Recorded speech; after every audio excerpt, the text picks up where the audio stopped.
샬롬 평안하시죠? 오늘도 우리를 새롭게 하시는 하나님의 은혜가 말씀을 사모하는 여러분과 함께 하시기를 축원합니다. 혹시 너무 억울해서 소리를 내어 목 놓아 울어본 적이 있으십니까? 삶이 너무 힘들고 어려워서 나도 모르게 비명을 질러 본 적은 없으십니까? 다윗은 그렇게 너무 외롭고 힘들고 고통스러워서 하나님께 소리를 내어 부르짖는다고 고백했습니다. 도대체 어떤 사연이었는지, 그리고 그렇게 부르짖는 그는 어떻게 하나님 앞에 자신의 사정을 호소하고 있는지 오늘의 말씀 묵상해 봅니다. 시편 142편 1절부터 7절까지 함께 읽습니다.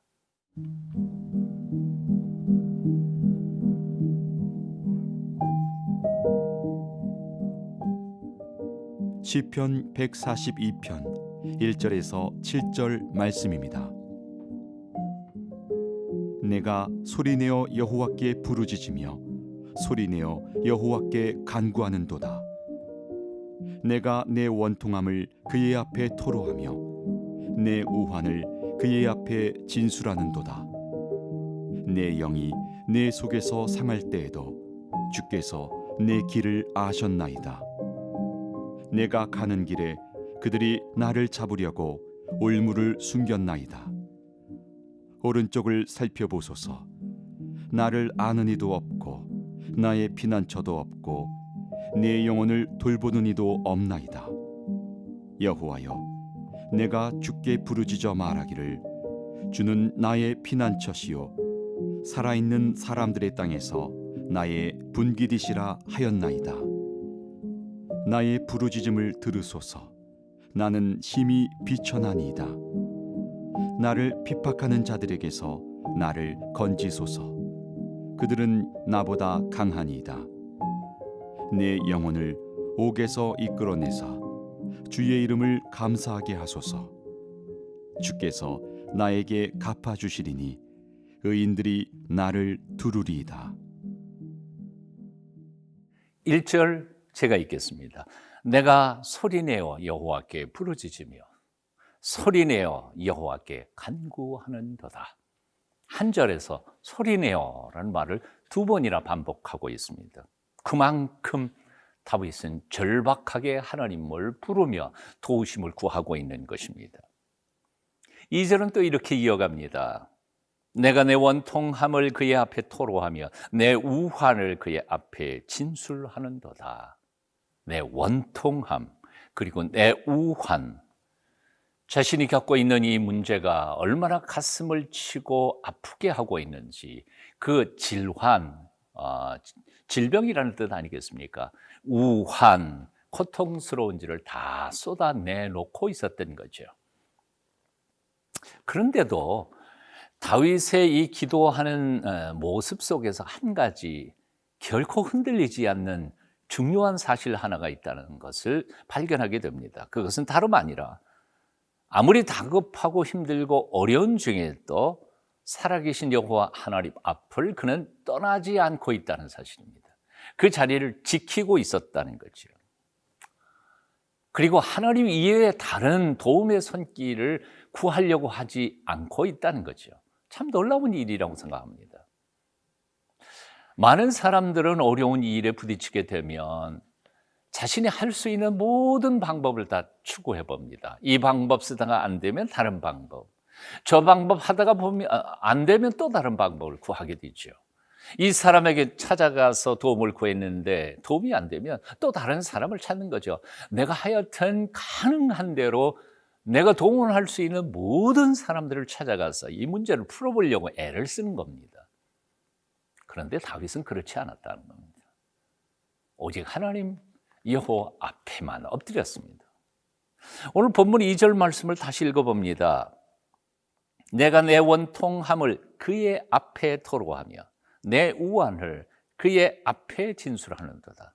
그의 앞에라고 반복해서 소개하고 있습니다. 다윗은 지금 그의 원통함을 누구에게 고하고 있습니까?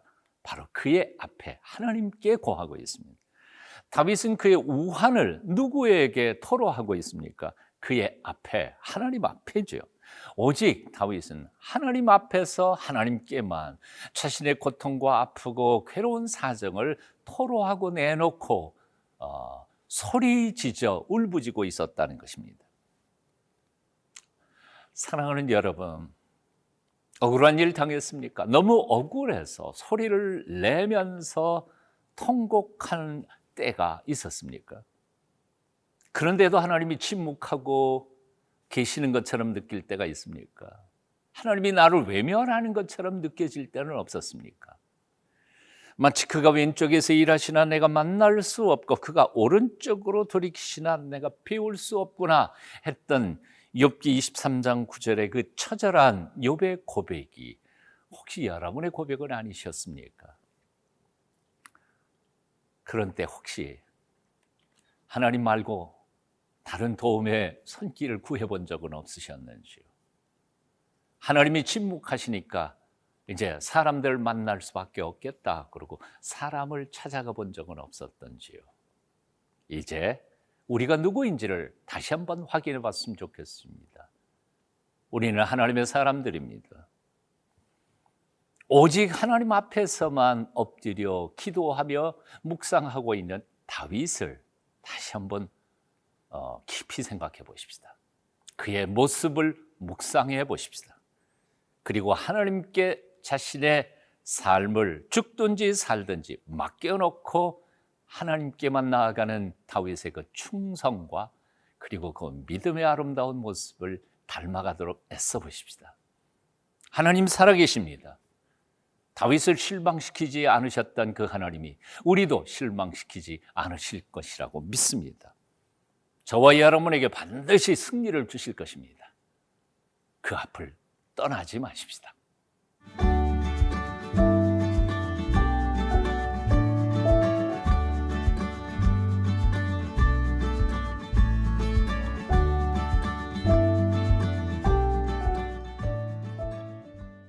다윗이 그토록 소리내어 울부짖을 수밖에 없었던 그 고통, 원통함, 그토록 간절히 하나님 앞에 자신의 속을 토로해야 했던 그 우환, 어떤 문제였을까요?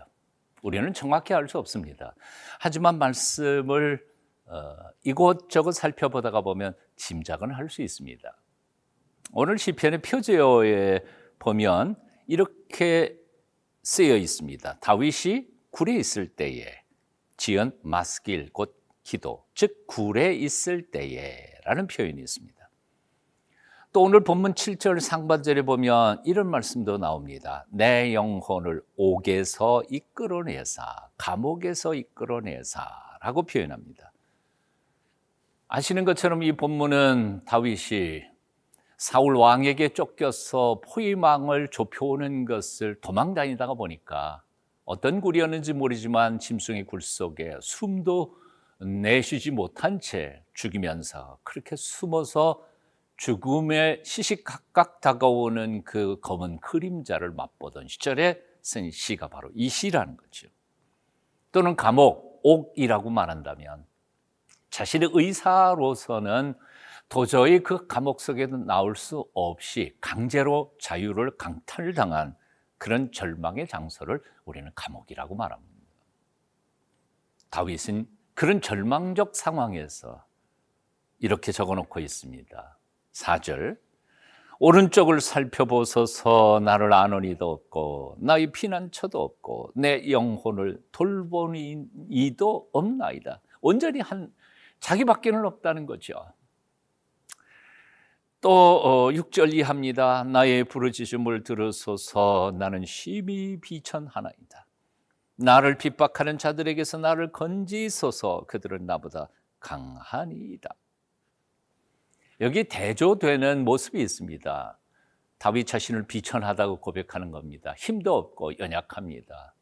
자신이 동원할 수 있는 힘은 아무것도 없습니다. 하지만 그의 대적자들은 심히 강합니다. 그래서 그들의 강한 손에서 벗어날 방법은 없는 겁니다. 그런 절망적인 아픔 속에서 그는 이렇게 부르짖습니다. 도와달라고요. 5절입니다.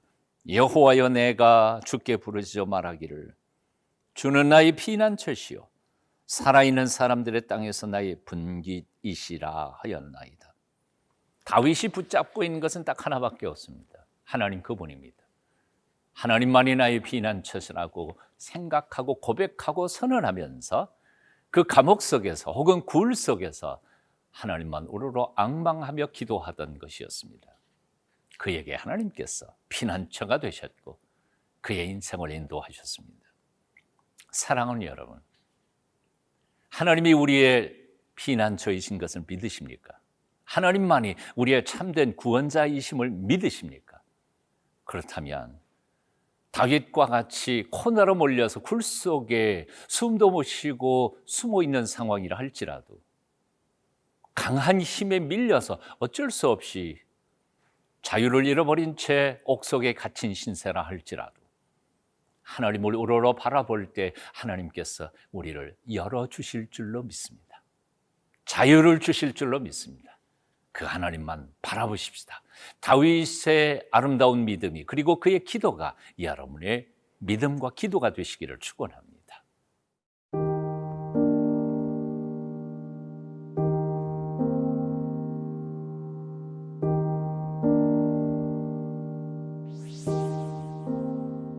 직면한 문제가 아무리 다급하고 힘들어도 우리가 하나님의 곁을 떠나지 않도록 하나님 앞에서 끝까지 버티고 이겨낼 수 있도록 우리에게 힘과 용기와 지혜를 더하여 주시옵소서. 예수님 이름으로 기도합니다.